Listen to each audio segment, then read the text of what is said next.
Black magic কোনো গল্প নয়, এটি বাস্তব। কোরআন হাদিসে স্পষ্টভাবে এর উল্লেখ রয়েছে। আল্লাহ বলেন, তারা ওই শাস্ত্রের অনুসরণ করল যা সুলাইমানের রাজত্বকালে শয়তানরা আবৃত্তি করত। সুলাইমান কুফরি করেনি, বরং শয়তানরাই কুফর করেছিল। তারা বাবেল শহরে হারুত ও মারুত দুই ফেরেশতার প্রতি যা অবতীর্ণ হয়েছিল সেই জাদুবিদ্যা মানুষকে শিক্ষা দিত। তবে তারা উভয়েই এই কথা না বলে কাউকে শিক্ষা দিত না, আমরা পরীক্ষার জন্য, কাজেই তুমি কাফের হইও না। এই আয়াতে স্পষ্টভাবে বলা হয়েছে কালো জাদু বাস্তব, যা হযরত সুলাইমান আলাইহিসসালামের যুগে কিছু মানুষকে দুই ফেরেশতা শিখিয়েছিলেন পরীক্ষা করার জন্য। এমনকি রাসূলুল্লাহ সাল্লাল্লাহু আলাইহি ওয়াসাল্লাম নিজেও কালো জাদুর শিকার হয়েছিলেন। লাবিদ বিন আসাম নামের এক জাদুকর নরক খেজুর গাছের খোসার ভেতরে নবীজির চিরুনির এক টুকরা ও আঁচড়ানো চুল ঢুকিয়ে দিয়ে জারওয়ান নামক কূপের ভিতরে পাথর চাপা দিয়ে রাখে। আয়েশা রাদিয়াল্লাহু তাআলা আনহা বলেন, লাবিদ বিন আসাম ছিল ইহুদিদের মিত্র বনু জুরাইকের এক ব্যক্তি। অপর বর্ণনায় এসেছে, রাসূলুল্লাহ সাল্লাল্লাহু আলাইহি ওয়াসাল্লাম যখন কূপের ভেতর থেকে জাদুর উপকরণগুলো বের করলেন, তখন তার ভেতর একটি সুতা পাওয়া গেল, যাতে 11টি গিঁট ছিল।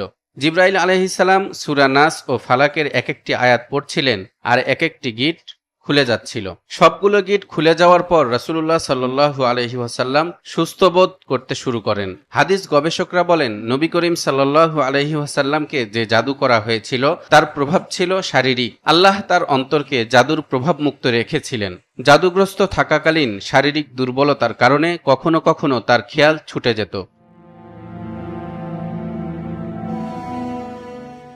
ব্যাবিলন শহরে হারুত মারুতের ওই ঘটনা ছাড়াও কালো জাদুর ইতিহাস সম্পর্কে যা জানা যায়, প্রাচীন মিশরে ফেরাউনের জাদুকররা মুসা আলাইহিসসালামের সঙ্গে প্রতিযোগিতা করেছিল। গ্রিক সভ্যতায় জাদুবিদ্যার মাধ্যমে জ্যোতিষশাস্ত্র ও গণনার প্রচলন শুরু হয়। মধ্যযুগে ইউরোপে উইচ হান্টিং বা জাদুকরদের দমনাভিযানের সূত্রপাত ঘটে এবং বর্তমান যুগে অনেক গোপন কাল্ট সংগঠন ও ব্যক্তি এখনও গোপনে জাদুবিদ্যা চর্চা করে চলেছে। এতক্ষণের এই ছোট্ট ইতিহাস থেকে আমরা জানতে পেরেছি মানুষ হাজার হাজার বছর ধরে কালো জাদুর অস্তিত্বে বিশ্বাস করে আসছে। কিন্তু প্রশ্ন হলো, এই ব্ল্যাক ম্যাজিক বা কালো জাদুর মাধ্যমে আসলে কি করা হয়? আল্লাহ তাও বলে দিয়েছেন পবিত্র কোরআনে। এরশাদ হচ্ছে, তারা তাদের কাছ থেকে এমন জাদু শিখত যদ্বারা স্বামী ও স্ত্রীর মধ্যে বিচ্ছেদ ঘটে। তারা আল্লাহর আদেশ ছাড়া তদ্বারা কারো অনিষ্ট করতে পারত না, যা তাদের ক্ষতি করে এবং কোনো উপকার করে না। তারা তাই শিখে। বাস্তবেও আমরা দেখি অনেক স্বামী স্ত্রী হঠাৎ একে অপরকে সহ্য করতে পারে না। অকারণে ঝগড়া, বিচ্ছেদ বা সম্পর্কের অবনতি হয়। অনেক সময় এটাই শয়তানের প্ররোচনা বা ব্ল্যাক ম্যাজিকের ফলে হয়ে থাকে।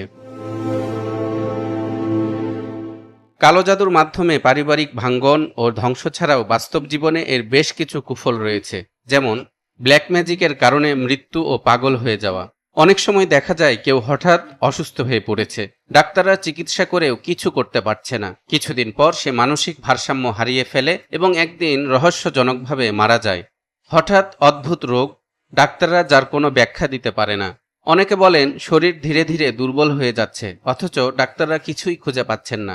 এছাড়াও ঘুমের মধ্যে প্রচণ্ড চাপ অনুভব করেন, শরীরে জ্বালাপোড়া, চোখ অহেতুক লাল হয়ে যায়, অকারণে কান্না চলে আসে, কিংবা শরীরে অদ্ভুত দাগ বা ক্ষত সৃষ্টি হয়। অথবা রাতে এমন দুঃস্বপ্ন দেখেন যেখানে কালো ছায়া বা অজানা শক্তির উপস্থিতি টের পান, কিংবা মাথায় চরম যন্ত্রণা অনুভব করেন ইত্যাদি। ব্ল্যাক ম্যাজিকের মাধ্যমে সম্পদ ও ভাগ্য ধ্বংস করা, ব্যবসা বা কাজ হঠাৎ নষ্ট হয়ে যাওয়া। অনেকে বলেন হুট করেই তাদের ব্যবসায় লোকসান শুরু হলো, কোনো কারণ ছাড়াই তাদের কাজে বাধা আসছে। ব্ল্যাক ম্যাজিকের মাধ্যমে হিংসুক মানুষ কারো রিজিক বন্ধ করার চেষ্টা করতে পারে।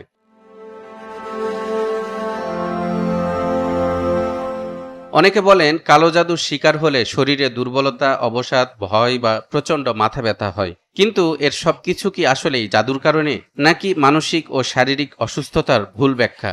এসব ব্যাপারে কি বলছে আধুনিক বিজ্ঞান? চিকিৎসকরা প্রথমে যে কথাটি বলে থাকেন তা হচ্ছে 1. হ্যালুসিনেশন বা ভ্রম। অনেকে কালো জাদুর লক্ষণ হিসেবে যা বর্ণনা করেন তা আসলে সিজোফ্রেনিয়া বা মানসিক অবসাদের লক্ষণ হতে পারে। 2. Paranormal experience.